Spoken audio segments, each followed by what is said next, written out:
What's this? A letter for me. Welcome to another episode of Remember the Great Sports Through the Mail Thursdays. Today I'm going to share with you 3 envelopes I recently got back in the mail. One actually was quite mutilated in the return, and I'll show it to you when I get to it because I'm going to save it for last because it actually turned out to be a Hall of Famer. So I'm quite happy it made it back to me in one piece, but just goes to show that the mail sometimes rips up your envelopes. So the first one I want to share with you is former Green Bay Packer quarterback Lynn Dickey, also of the Houston Oilers, which he played for first, on 3 and a 4th in action card. So let me tell you about Lynn Dickey and his college and pro career. Dickey was born in Kansas and played his high school football in Kansas. He was recruited to attend Kansas State University. He played 4 years, and following his senior season in 1970, Dickey finished 10th in the voting for the Heisman Trophy winner and was named MVP of the North-South Shrine Game. His 6,208 career passing yards was the record at Kansas State for 38 years until it was broken by Josh Freeman in 2008.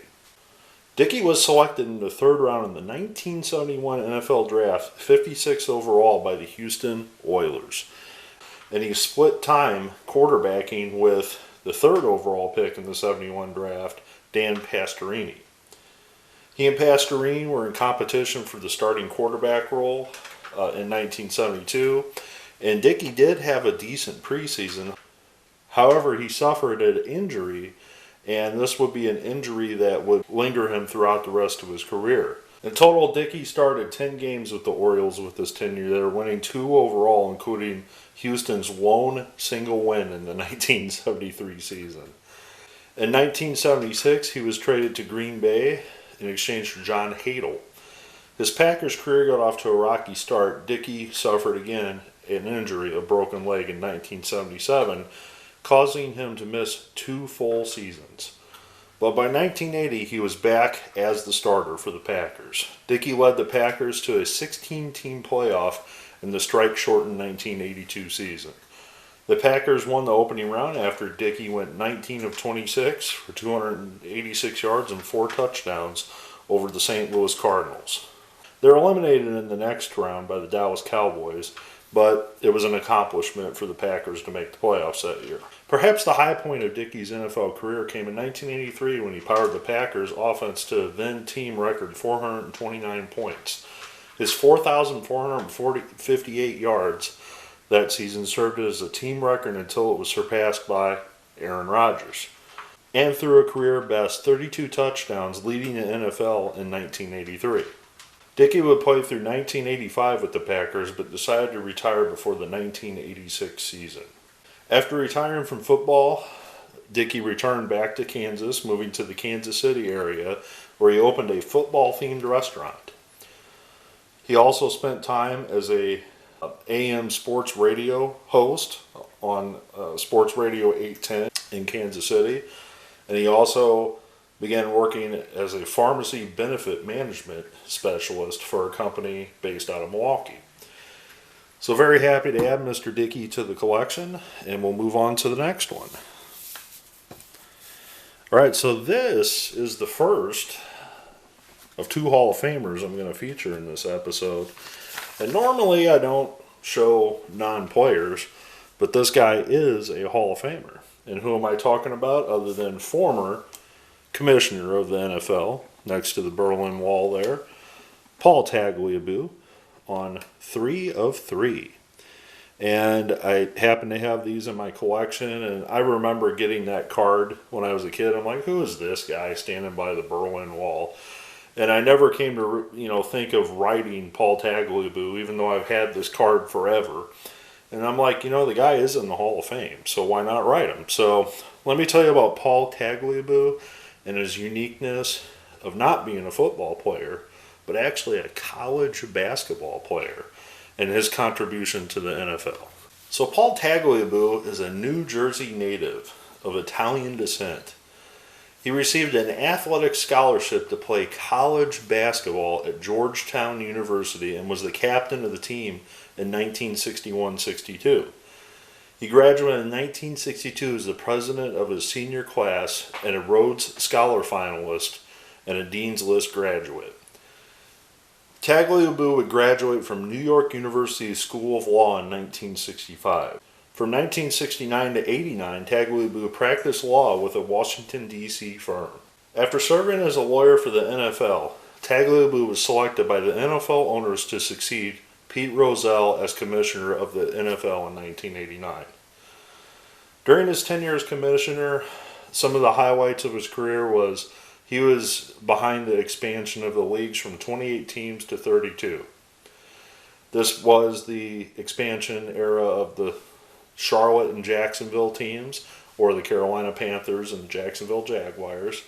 And this also included the expansion of the Cleveland Browns, who relocated to Baltimore, and the Houston Texans.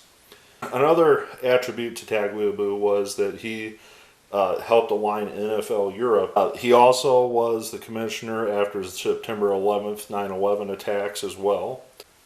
After the 9/11 tragedy, he was also successful in helping the New Orleans Saints get back on track for their 2005 season being disrupted after Hurricane Katrina.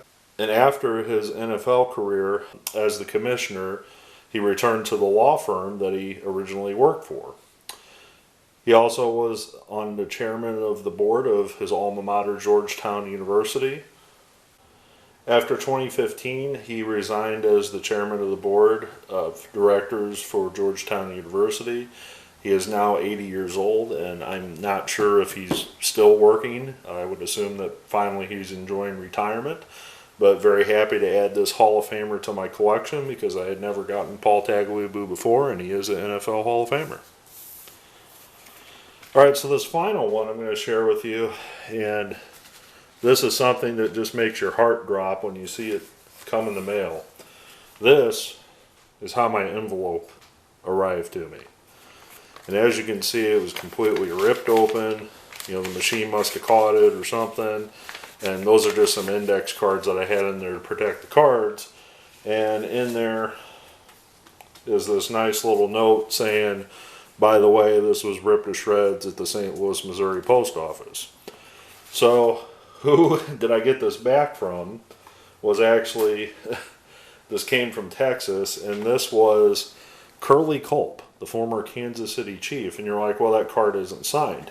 Well, Mr. Culp, you know, I must have missed my window of opportunity, but Mr. Culp does not sign that card. But what he did was include a pre-signed card along with the return of that autograph, and he also included a business card, I guess, of where to schedule autograph appearances, you know, like basically his agent, more or less, and also here are the price lists for getting your things signed if you wish to have them. So let me tell you about Curley Culp and his playing career in the NFL, and I'll just leave this one there because this is him towards the end of his career as an Oiler, but we'll talk about his career as a Hall of Famer with the Kansas City Chiefs as well.